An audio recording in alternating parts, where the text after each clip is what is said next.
Going on, Greg. Thank you so much. We'll see you later. New warnings too, Martha, from the intel community that ISIS grows by the day, due largely in part to this broad recruiting strategy by using social media.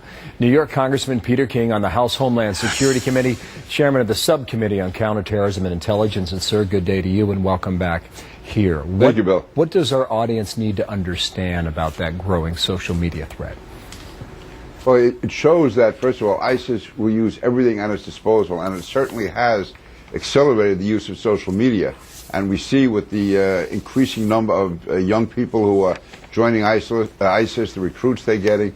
And unfortunately, I think the administration has been very slow in responding, not just to ISIS, but to the entire Islamist jihadist movement over the past 5 or 6 years. Let me get to that in a moment, but let's listen to Mike Rogers, head of the House House Intelligence Committee chairman, about this social media threat and the effect of it and the impact of it on recruiting. Just listen here.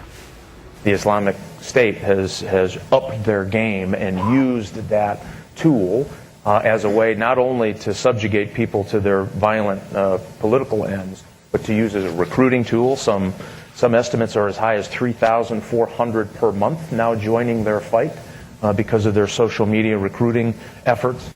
That's a big number, 3,400 a month. But how do they respond? Are they making plans to fly into Damascus, or how do you track something like that? No, the State Department does respond. They put out answering messages. They have their own Twitter account. They try to counter what ISIS is saying. But I think they've been confused over the past several years and even now as to how much an offense they should go. For instance, there was a long period of time where they didn't want to call us a war of ideas. They didn't want to show any kind of confrontation with the Muslim world. They wanted to show how different they were from the Bush-Cheney administration. I think we lost a lot of valuable time in doing that.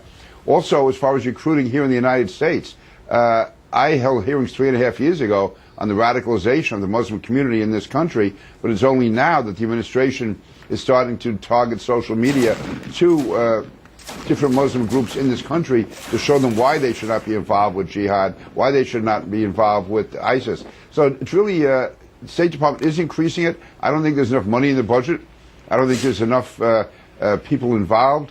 But they try to counter it. They try to show why it's wrong to be involved in these tactics, why it's wrong to join ISIS, how Al-Qaeda and its affiliates are doomed to defeat. But it's right now it's looked upon in some respects as not being sophisticated enough, not really speaking the language of the people that we're aiming at. Let me offer our viewers a couple of details of what the State Department is doing right now. They've got an English language social media campaign called Think Again, Turn Away. And one of the images, apparently, is Osama bin Laden hiding in his compound with the words, "Would you throw away your life for those who hide far away?"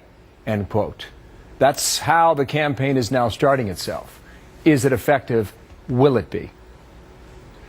Listen, I'm no expert. From those who are,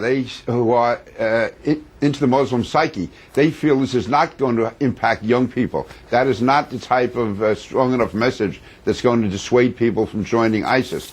That has to be more effective. It has to be more in the vernacular or the idiom. It has to target, again, the communities there and how it would impact them. And that is not apparently considered to be effective enough. And I think part of that is because we're not reaching out enough. We're not finding enough experts in the field who are willing to tell us how to do it. It's been sort of on the back burner. It's not gotten top priority. It's, I think, people trying to do the best they can, but not having everything at their disposal should be there. Well, it's high time. Not having enough experts to consult. Yeah, it's high time to figure it out. 3,400 a month? Absolutely.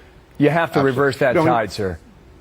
No, you really do. You're about 3,400 a month. We talk about bombing attacks that are killing 15 and 20 people on a good night. Well, you compare 15 to 20 when they're recruiting these, thousands of people. It shows, what we're up against, and especially if we're not using ground forces, it shows that the military effort here is not going to be enough to keep up with those numbers. Yeah, I get it, and I think the American people do as well. Peter King, thank you. Out of Babylon, New York, West Babylon there. Thanks.